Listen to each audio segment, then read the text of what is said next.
those of you... Thanks very much, Leslie. I should begin by thanking Leslie for her extraordinary support over the last year or so that we've been involved in this project. When she first came to me with the idea that the American Academy was interested in putting together some sort of project studying the problems of mass incarceration in the United States, I found this just an absolutely compelling opportunity, and they've been a wonderful partner and been able to convene audiences, I think, that normally wouldn't be accessible to the academic community. So I do want to acknowledge the great support of the Academy. The working group that I've been involved with through the Academy,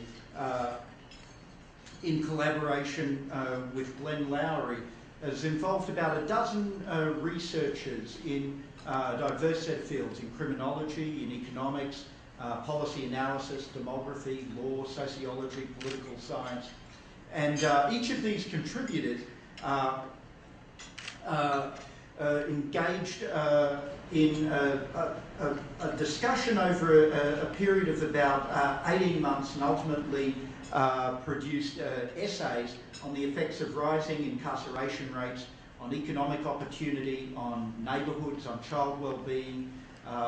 We also engaged in discussions of policy reform and reflections on the changing quality of American citizenship. And I think you'll get some flavour of this this morning. These essays are collected in this special issue of Daedalus, which is on everyone's tables, and I'd encourage everyone to tell as many of their friends about this special issue as they can. Actually, just looking around the room, it sort of occurred to me as I was thinking, there's so much talent and energy and wisdom in this room right now.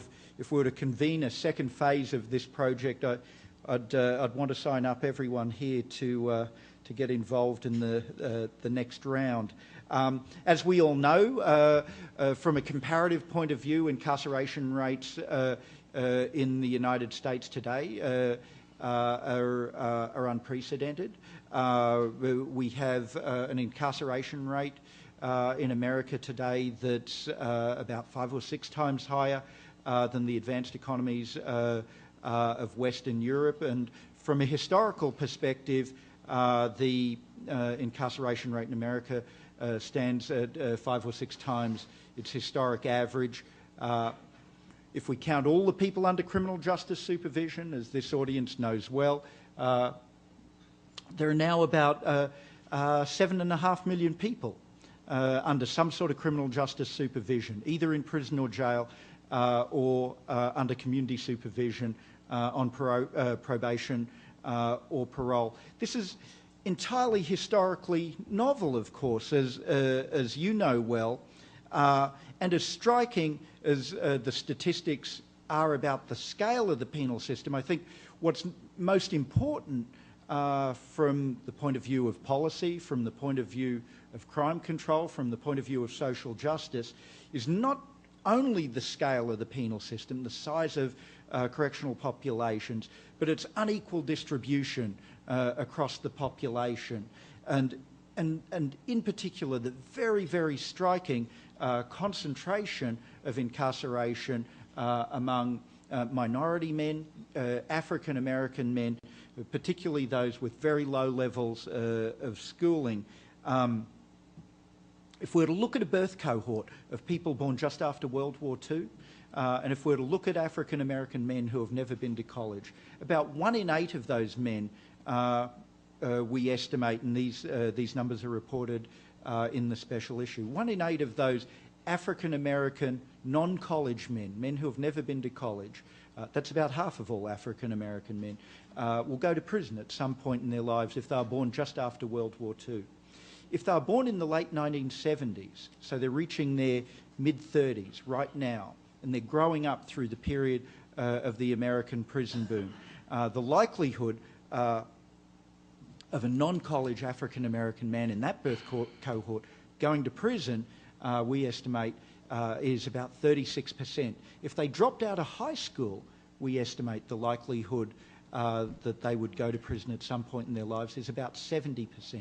So for African-American men now, with low levels of schooling, just the bottom half of the education distribution, serving time in prison has become an utterly normal life event.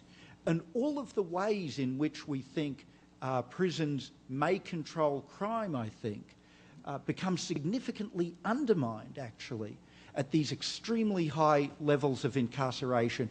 And indeed, incarceration itself becomes a source of the social and economic disadvantage, which contributes to crime, family instability, diminished economic opportunity, which in turn helps sustain these very high incarceration rates. So I think we're in danger of a cycle in which high rates of penal confinement become self-sustaining. But we're now at a moment in which the window of policy reform appears to be open, perhaps for the first time in 30 or 40 years. And I know many of you here are very actively engaged in this project of reform, both within agencies and from the outside. And I think the question for us all now is, given this opportunity, given this special historic opportunity, what do we want the process of reform to look like? There is more political fluidity in the system than we've seen in a long time, and producing the right kind of reform, I think, will be extraordinarily politically difficult.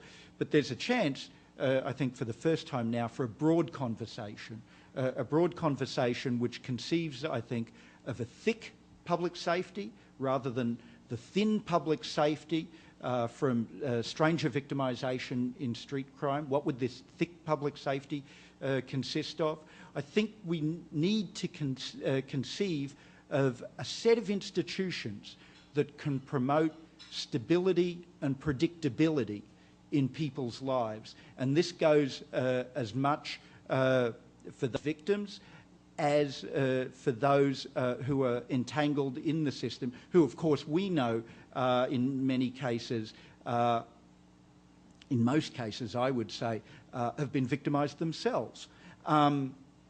So I think this is very much the project as I see it, and the idea of promoting a thick public safety with this kind of predictability in people's lives. They can imagine a future for themselves. They can invest in both themselves and their children. And the cause of social integration, if you like, is served as well as the cause of crime reduction. Okay, I think that's as much as I want to say about the American Academy project. I've sort of foreshadowed. I hope to be in touch with all of you, I guess, as we continue this conversation at this enormously critical period.